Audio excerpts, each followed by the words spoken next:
Taylor Swift is telling me a story. And when Taylor Swift tells you a story, you listen. Because you know it's going to be good, not only because she's had an extraordinary life, but because she's an extraordinary storyteller. This one is about a time she got her heart broken, although not in the way you might expect. She was 17, she says, and she had booked the biggest opportunity of her life so far, a highly coveted slot opening for country superstar Kenny Chesney on tour. This was going to change my career, she remembers. I was so excited. But a couple weeks later, Swift arrived home to find her mother Andrea sitting on the front steps of their house. She was weeping, Swift says. Her head was in her hands, as if there had been a family emergency. Through sobs, Andrea told her daughter that Chesney's tour had been sponsored by a beer company. Taylor was too young to join. I was devastated, Swift says. But some months later, at Swift's 18th birthday party, she saw Chesney's promoter. He handed her a card from Chesney that read, as Swift recalls, "I'm sorry that you couldn't come on the tour, so I wanted to make it up to you." With the note was a check. It was for more money than I'd ever seen in my life, Swift says. I was able to pay my band bonuses. I was able to pay for my tour buses. I was able to fuel my dreams. Listening to Swift share this on a clear fall afternoon in her New York City apartment, I'm struck by how satisfying the story is. There are high stakes at the outset. There are details, vivid and sensory. There's a twist that flips the action on its head, and there's a happy ending for its hero. It takes her only about 30 seconds to recount this, but those 30 seconds contain an entire narrative world. I'm not surprised. Swift has a preternatural skill for finding the story. Her anecdote about Chesney symbolizes a larger narrative in Swift's life, one about redemption, where our protagonist discovers new happiness not despite challenges, but because of them. Swift, as we'll discuss, took a few hits to get here. I've been raised up and down the flagpole of public opinion so many times in the last 20 years, she says as we tuck into a cozy den off the kitchen to talk, and she kicks off her shoes and curls up onto the sofa. I've been given a tiara, then had it taken away. She is seemingly unguarded in conversation, reflective about both where she's been and where she finds herself now. After all, while she's long been one of the biggest entertainers in the world, this year is different. It feels like the breakthrough moment of my career happening at 33, she says. And for the first time in my life, I was mentally tough enough to take what comes with that. This is her story, even if she's now so high that it's hard to believe she was ever low. Swift's accomplishments as an artist, culturally, critically, and commercially, are so legion that to recount them seems almost beside the point. As a pop star, she sits in rarefied company, alongside Elvis Presley, Michael Jackson, and Madonna. As a songwriter, she has been compared to Bob Dylan, Paul McCartney, and Joni Mitchell. As a businesswoman, she has built an empire worth, by some estimates, over $1 billion. And, as a celebrity, who by dint of being a woman is scrutinized for everything, from whom she dates to what she wears, she has long commanded constant attention and knows how to use it. I don't give Taylor advice about being famous, Stevie Nicks tells me. She doesn't need it. But this year, something shifted. To discuss her movements felt like discussing politics or the weather, a language spoken so widely, it needed no context. She became the main character of the world. If you're skeptical, consider it. How many conversations did you have about Taylor Swift this year? How many times did you see a photo of her while scrolling on your phone?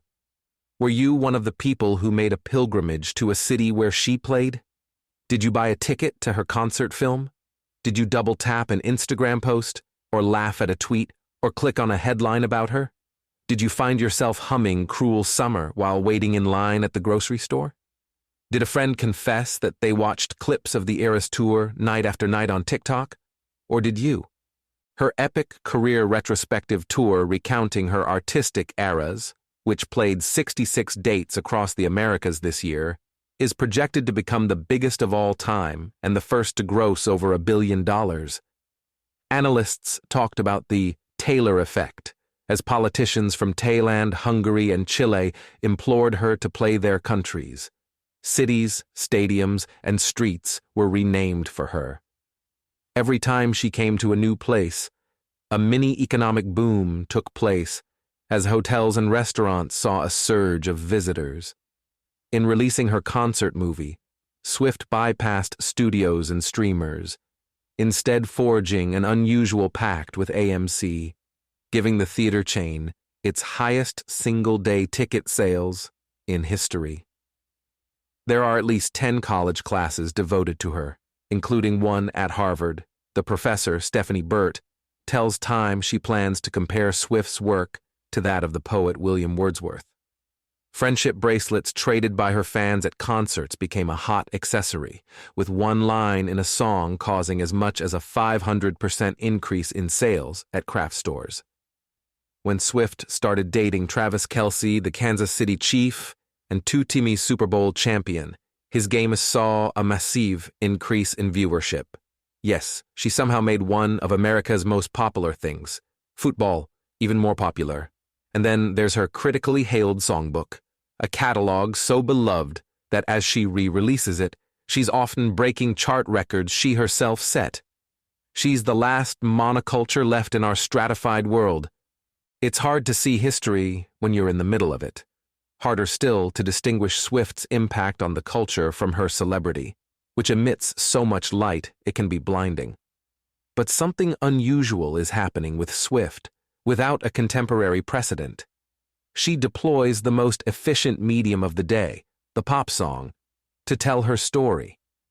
Yet over time, she has harnessed the power of the media, both traditional and new, to create something wholly unique. A narrative world in which her music is just one piece in an interactive, shape-shifting story. Swift is that story's architect and hero, protagonist and narrator. This was the year she perfected her craft, not just with her music, but in her position as the master storyteller of the modern era. The world, in turn, watched, clicked, cried, danced, sang along, swooned, caravanned to stadiums and movie theaters. Let her work soundtrack their lives. For Swift, it's a peak. This is the proudest and happiest I've ever felt, and the most creatively fulfilled and free I've ever been, Swift tells me. Ultimately, we can convolute it all we want, or try to overcomplicate it, but there's only one question. Here, she adopts a booming voice. Are you not entertained? A few months before I sit with Swift in New York on a summer night in Santa Clara, California, which has been temporarily renamed Swifty Clara in her honor, I am in a stadium with nearly 70,000 other people having a religious experience. The crowd is rapturous and Swift beatific as she gazes out at us, all high on the same drug. Her fans are singularly passionate, not just in the venue but also online, as they analyze clues, hints, and secret messages in everything from her choreography to her costumes, some deliberately planted, others not.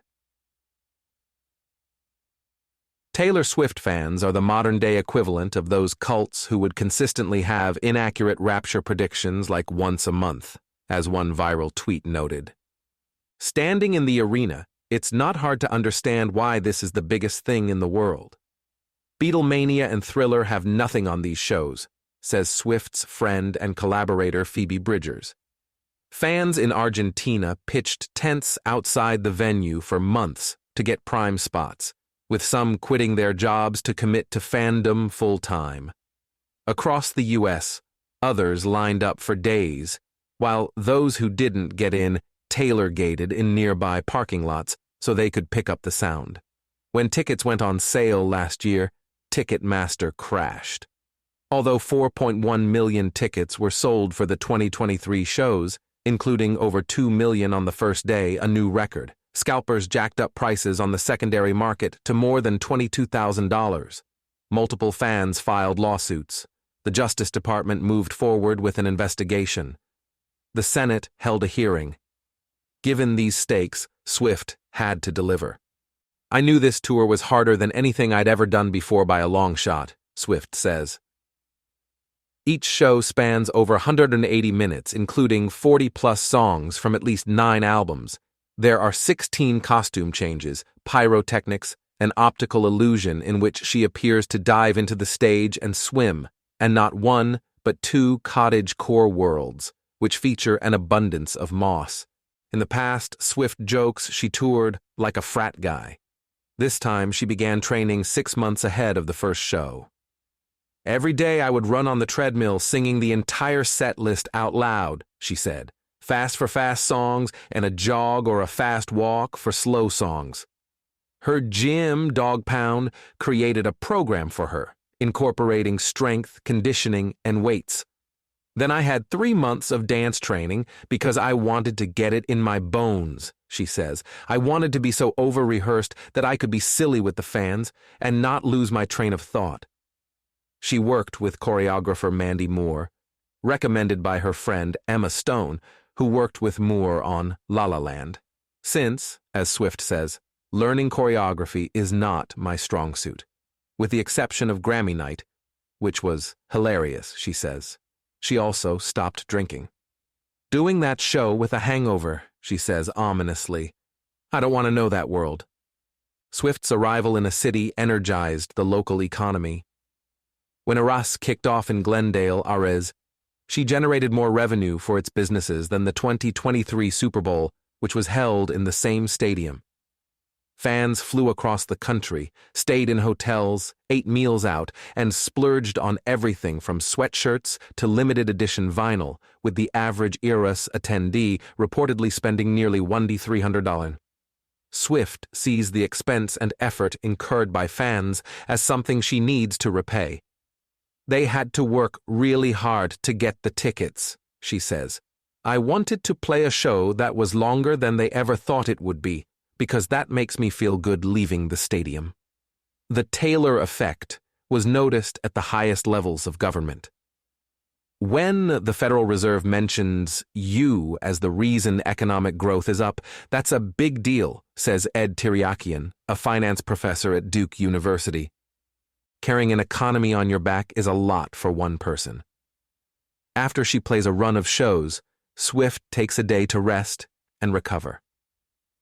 I do not leave my bed except to get food and take it back to my bed and eat it there, she says. It's a dream scenario. I can barely speak because I've been singing for 3 shows straight. Every time I take a step, my feet go crunch, crunch, crunch from dancing in heels. Maintaining her strength through workouts between shows is key. I know I'm going on that stage, whether I'm sick, injured, heartbroken, uncomfortable, or stressed, she says. That's part of my identity as a human being now.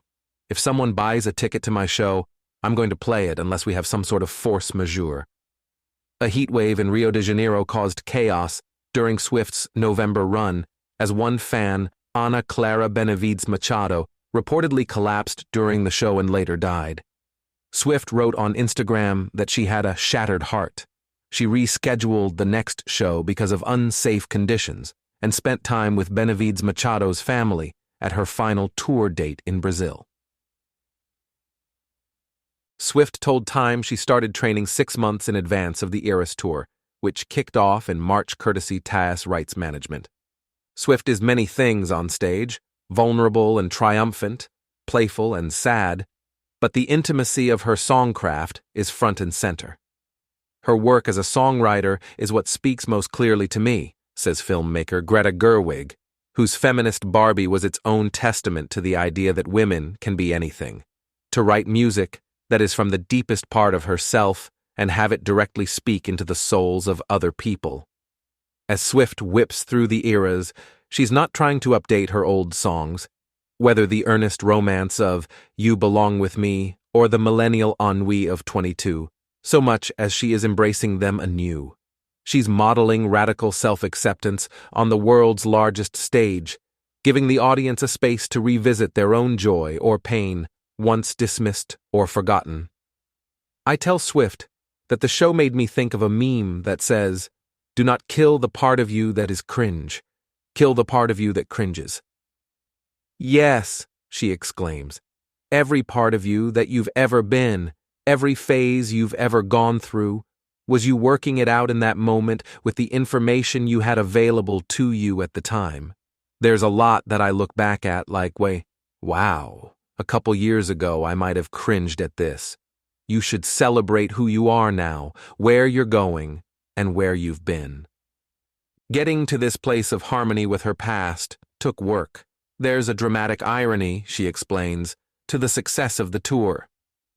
It's not lost on me that the two great catalysts for this happening were two horrendous things that happened to me, Swift says, and this is where the story takes a turn. The first was getting canceled within an inch of my life and sanity, she says plainly. The second was having my life's work taken away from me by someone who hates me. Swift shows me some things she loves in her apartment, a Stevie Nicks Barbie that sits still boxed in her kitchen, sent to her by the artist, the framed note from Paul McCartney that hangs in her bathroom, tiles around the fireplace that Swift found shopping in Paris with her mother. Connections to her family are everywhere, including a striking photo of her grandmother Marjorie, an opera singer and the inspiration for a track on her album Evermore. Swift grew up on a Christmas tree farm in Pennsylvania with her younger brother Austin. Her father Scott was a stockbroker at Merrill Lynch, and Andrea worked in marketing. Her family still works closely with her today. My dad, my mom, and my brother come up with some of the best ideas in my career, Swift says. I always joke that we're a small family business. Austin, Andrea, and Scott Swift with Taylor at NYU graduation in 2022, where she received an honorary doctorate of fine arts courtesy TAS Rights Management. After moving to Nashville as a teen, she signed with Scott Borchetta's Big Machine Records. Swift's songwriting ability was evident from the first lyrics of Tim McGraw, her debut single. He said the way my blue eyes shined put those Georgia stars to shame that night. I said, that's a lie. Even for country music, these lyrics are literary, conjuring a romantic fantasy, then deflating it a line later. The fairy tale promise of love and intimacy became a runner in Swift's work as a songwriter, something she'd repeatedly espouse, then skewer. She was self-aware about the role narrative played in her expectations. She was seen as a gifted pop country ingenue when, in a now infamous moment, Kanye West interrupted Swift on stage at the 2009 VMAs while she was accepting an award. The incident set in motion a chain of events that would shape the next decade of both artists' lives. It was around that time, Swift remembers now, that she began trying to shapeshift. I realized every record label was actively working to try to replace me, she says. I thought instead I'd replace myself first with a new me. It's harder to hit a moving target. Swift wrote songs solo, incorporated diverse sonic influences, and placed more clues about personal relationships in her lyrics and album materials for fans to decode.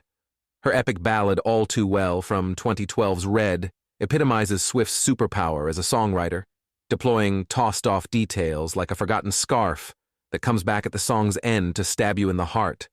But it also had a secret message hidden in the liner notes.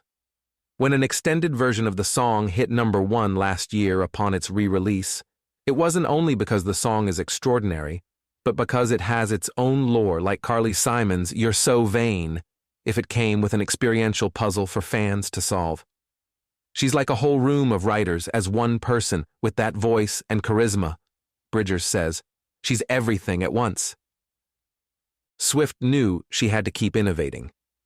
By the time an artist is mature enough to psychologically deal with the job, they throw you out at 29, typically, she says. In the 90s and 80s, it seems like the music industry just said, okay, let's take a bunch of teenagers, throw them into a fire, and watch what happens. By the time they've accumulated enough wisdom to do their job effectively, we'll find new teenagers. She went full throttle pop for 2014's 1989, putting her on top of the world, an imperial phase, she calls it. She didn't realize it would also give her much farther to fall. Public sentiment turned, sniping about everything from her perceived overexposure to conspiracy theories about her politics. I had all the hyenas climb on and take their shots, she says. West wrote a song with vulgar lyrics about her and claimed that Swift had consented to it, which Swift denied. West's then-wife, Kim Kardashian, released a video of a conversation between West and Swift that seemed to indicate that Swift had been on board with the song. The scandal was tabloid catnip. It made Swift look like a snake, which is what people called her. She felt it was a career death, she says. Make no mistake, my career was taken away from me. It was a bleak moment. You have a fully manufactured frame job in an illegally recorded phone call, which Kim Kardashian edited and then put out to say to everyone that I was a liar, she says. That took me down psychologically to a place I've never been before. I moved to a foreign country. I didn't leave a rental house for a year. I was afraid to get on phone calls. I pushed away most people in my life because I didn't trust anyone anymore. I went down really, really hard. Kardashian wrote in a 2020 social media post that the situation forced me to defend him. Swift's next album, 2017's Reputation, featured snake imagery. The video for Look What You Made Me Do saw her killing off younger versions of herself. She remembers Reputation being met with uproar and skepticism. I thought that moment of backlash was going to define me negatively for the rest of my life, she says. She had also satisfied her record deal with Borchetta and knew she wanted out. The molecular chemistry of that old label was that every creative choice I wanted to make was second-guessed, she says. I was really overthinking these albums. She met with Lucian Grange, the CEO of Universal Music Group, and Mont Lipman, who runs Universal's top label Republic Records, to talk about signing a deal that would give her more agency. Today, Grange is perhaps the most powerful executive in the music industry, but, as I sit with him in his office in Los Angeles, he describes himself as an old punk who operates on instinct more than metrics. He told Swift, he says, "We will utilize everything that we've got as a company for you." Swift felt like she'd been given carte blanche. Lucian and Monte basically said to me, "Whatever you turn in, we will be proud to put out.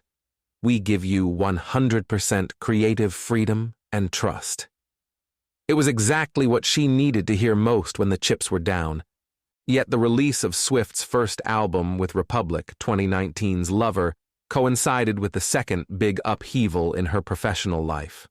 Borchetta had sold Big Machine, and with it, Swift's catalog, valued then at a reported $140 million, to Ithaca Holdings, which is owned by music manager Scooter Braun, a former ally of West's.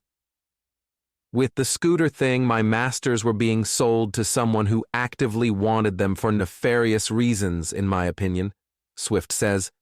It makes me sad that Taylor had that reaction to the deal, Braun told Variety in 2021.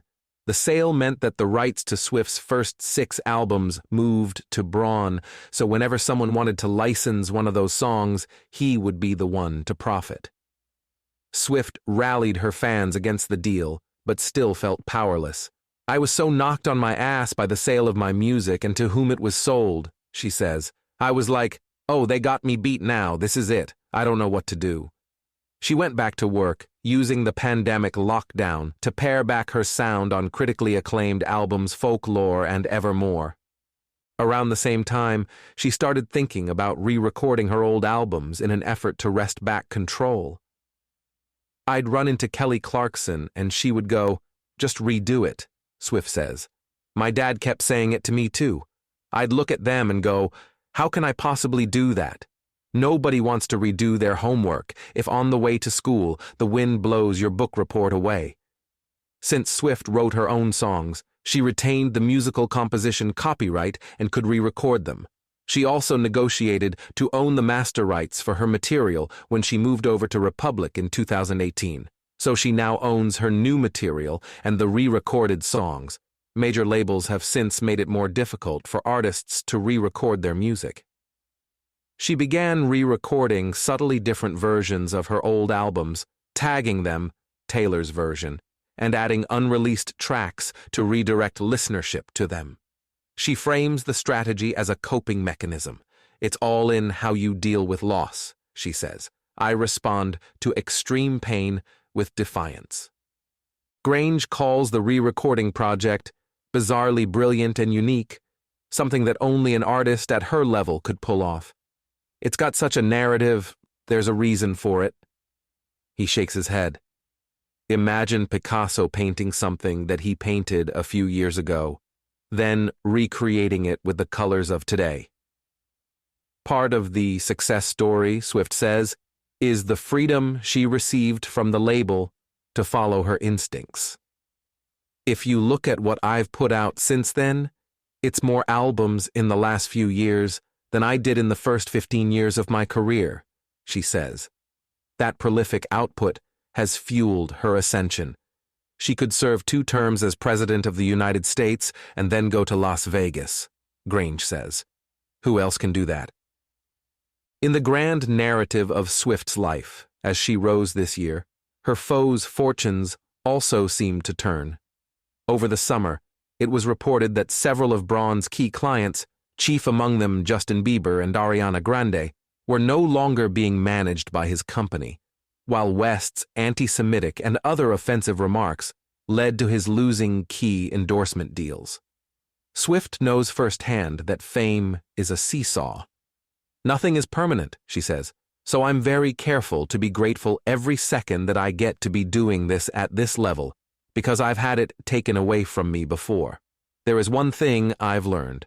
My response to anything that happens, good or bad, is to keep making things, keep making art. She considers. But I've also learned there's no point in actively trying to quote-unquote defeat your enemies, she says. Trash takes itself out every single time. The premiere for Swift's concert film takes place at the Grove, an outdoor mall in Los Angeles, which has been shut down for the event. Swift has packed 13 screens with thousands of fans. She goes one by one to each theater, thanking sobbing audience members for being there. Like the tour, the film, which was released directly to theaters without a traditional partner, is an event. We met with all the studios, she tells me, and we met with all the streamers, and we sized up how it was perceived and valued, and if they had high hopes and dreams for it. Ultimately, I did what I tend to do more and more often these days, which is to bet on myself. She credits her father with the idea. He just said, "Why does there have to be a, for lack of a better word, middleman?" In the theater, excitement ripples through the crowd, a mix of fans and Swift's friends as we wait for her. To my left are 2 dedicated Swifties, sisters who introduce themselves as Madison, 23, and McCall, 20, and who are still reeling from taking a selfie with Swift on the red carpet.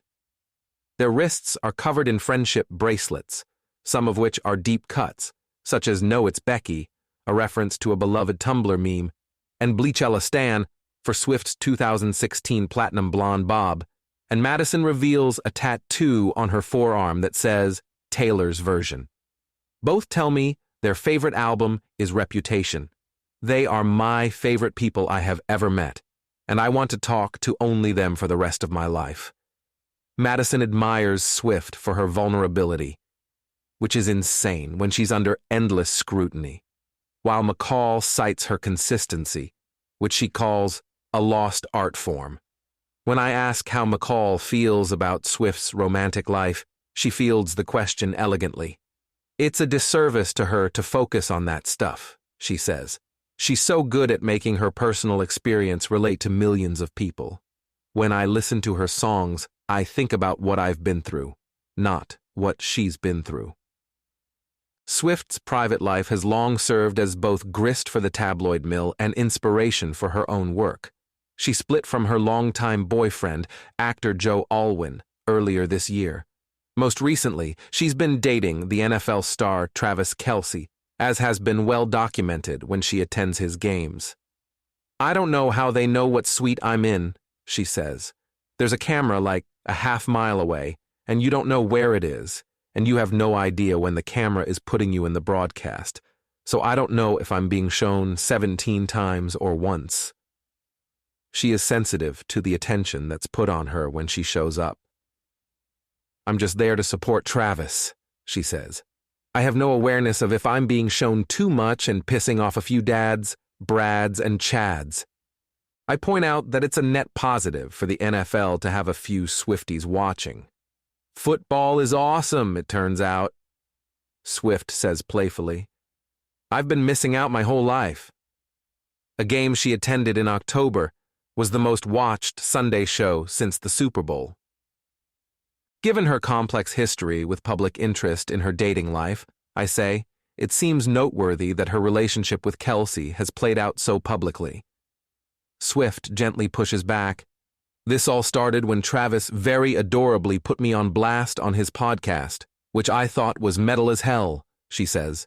We started hanging out right after that, so we actually had a significant amount of time that no one knew, which I'm grateful for, because we got to get to know each other. By the time I went to that first game, we were a couple. I think some people think that they saw our first date at that game. We would never be psychotic enough to hard launch a first date. The larger point for her is that there's nothing to hide. When you say a relationship is public, that means I'm going to see him do what he loves, we're showing up for each other people are there, and we don't care, she says. The opposite of that is you have to go to an extreme amount of effort to make sure no one knows that you're seeing someone, and we're just proud of each other. Swift's openness is one part of why her fan base leans heavily, though not exclusively, female. The Eras Tour was one critical piece of what Swift calls a 3-part summer of feminine extravaganza. The other 2 parts being Gerwig's box office bonanza, Barbie and Beyoncé's blockbuster culture-shifting Renaissance tour. To make a fun, entertaining blast of a movie with that commentary, she says of Barbie, I cannot imagine how hard that was, and Greta made it look so easy. I'm just a sucker for a gal who is good with words, and she is the best with them, Gerwig says about Swift, whom she calls Bruce Springsteen meets Loretta Lynn meets Bob Dylan. Swift is no less effusive in talking about Beyoncé, who brokered a similar deal with AMC and shows up to Swift's Los Angeles premiere. The next month, Swift returns the favor by attending Beyoncé's in London. She's the most precious gem of a person, warm and open and funny, Swift says. And she's such a great disruptor of music industry norms. She taught every artist how to flip the table and challenge archaic business practices. That her tour and Beyoncé's were frequently juxtaposed is vexing. There were so many stadium tours this summer, but the only ones that were compared were me and Beyoncé, she says. Clearly, it's very lucrative for the media and stan culture to pit 2 women against each other, even when those 2 artists in question refuse to participate in that discussion. To Swift, the success of all 3 feels like an inflection point. If we have to speak stereotypically about the feminine and the masculine, she says, women have been fed the message that what we naturally gravitate toward. She has a few examples. Girlhood, feelings, love, breakups, analyzing those feelings, talking about them nonstop, glitter, sequins. We've been taught that those things are more frivolous than the things that stereotypically gendered men gravitate toward, right? Right, I say. And what has existed since the dawn of time? A patriarchal society. What fuels a patriarchal society? Money, flow of revenue, the economy. So actually, if we're going to look at this in the most cynical way possible, feminine ideas becoming lucrative means that more female art will get made. It's extremely heartening. Amid so much attention, it seems noteworthy that Swift appears more relaxed in the public eye, not less, although I wonder out loud whether it just appears that way. She nods. Over the years, I've learned I don't have the time or bandwidth to get pressed about things that don't matter. Yes, if I go out to dinner, there's going to be a whole chaotic situation outside the restaurant. But I still want to go to dinner with my friends. She sounds thoughtful. Life is short, have adventures. Me locking myself away in my house for a lot of years, I'll never get that time back. I'm more trusting now than I was 6 years ago. She's also having more fun. At her premiere, Swift sits in the same row as me, Madison, and McCall, singing along and dancing in her seat. We keep craning our necks to look at her, sharing thunderstruck looks. Isn't this surreal? There are moments in the film when the cameras capture the enormous screens behind Swift on stage, and it feels like a house of mirrors, these myriad reflections of Taylor Swift, us watching her watch herself on a screen, which is itself showing Swift's image on so many screens. The thousands of fans on screen in the stadium and us in this theater, with Swift in the middle of it, all of us rapt, unable to look away. Swift and I have been talking for a while now at her apartment, long enough that our coffees have gone cold and her cat Benjamin Button has trundled into the room, then gotten bored and left. She tells me about revisiting Reputation, which is perhaps the most charged era in the tour. It's a goth punk moment of female rage at being gaslit by an entire social structure, she says, laughing. I think a lot of people see it and they're just like sick snakes and strobe lights. The upcoming vault tracks for Reputation will be fire, she promises. The re-recordings project feels like a mythical quest to her. I'm collecting Horcruxes, she says. I'm collecting Infinity Stones. Gandalf's voice is in my head every time I put out a new one. For me, it is a movie now. It strikes me then that for all the talk about eras, it's also worth thinking about genres. How Swift has moved between them in the stories she's told. At first, it was a coming-of-age story, one about a young woman finding her way in the world and honing her voice before a fickle public. Then there were romances, great ones, tales of enchantment and desire, heartbreak and disillusionment, relationships that she both excavated for her songs and that the media documented for her with either joy or schadenfreude, depending on the day. There have been dramas with stakes so high and turns so twisty they feel Shakespearean in their scope, betrayals both personal and professional that have shaped her life. Occasionally, these stories have tipped into screwball comedy, like when a crowd in Seattle cheered so loudly it registered as an earthquake, or when, on a tour stop in Brazil, the local archdiocese allowed messages celebrating her to be projected onto the 124th Christ the Redeemer statue. But they have one thing in common: Swift. She is a maestro of self-determination, of writing her own story. The multi-hyphenate television creator Shonda Rhimes, no stranger to a plot twist, who has known Swift since she was a teenager, puts it simply: she controls narrative, not only in her work, but in her life, she says.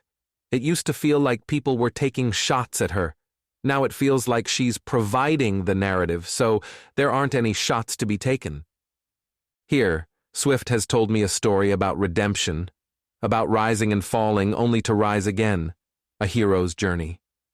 I do not say to her in our conversation that it did not always look that way from the outside, that, for example, when Reputation's lead single, "Look What You Made Me Do," reached #1 on the charts, or when the album sold 1.3 million albums in the first week, second only to 1989, she did not look like someone whose career had died. She looked like a superstar who was minning her personal experience as successfully as ever. I am tempted to say this. But then I think, who am I to challenge it, if that's how she felt? The point is, she felt canceled.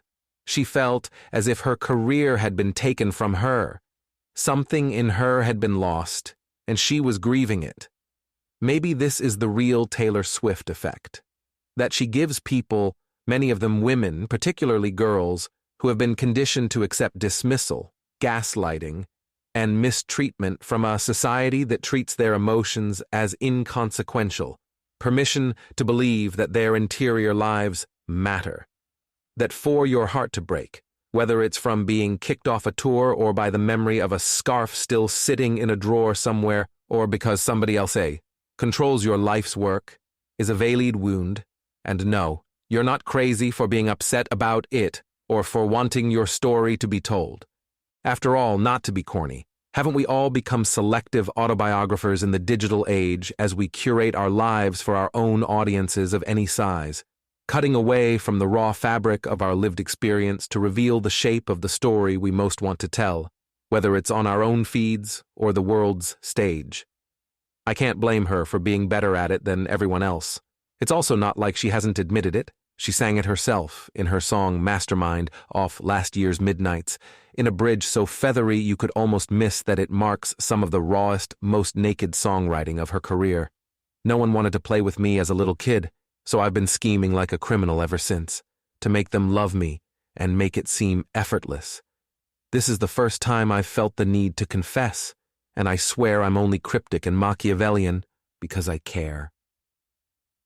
She tells me she wrote that song after watching the Paul Thomas Anderson film Phantom Thread, which, spoiler, culminates in the reveal of a vast, layered manipulation.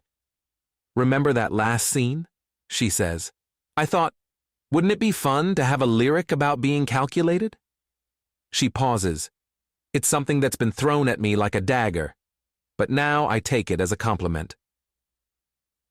It is a compliment. After I leave Swift's house, I can't stop thinking about how perfectly she crafted this story for me. The one about redemption, how she lost it all and got it back. Storytelling is what she's always done. That's why, Chesney tells me, he gave her that gift all those years ago. She was a writer who had something to say, he says. That isn't something you can fake by writing cliches. You can only live it, then write it as real as possible. She must have known that all the references she made had hidden meanings, that I'd see all the tossed-off details for the Easter eggs they were.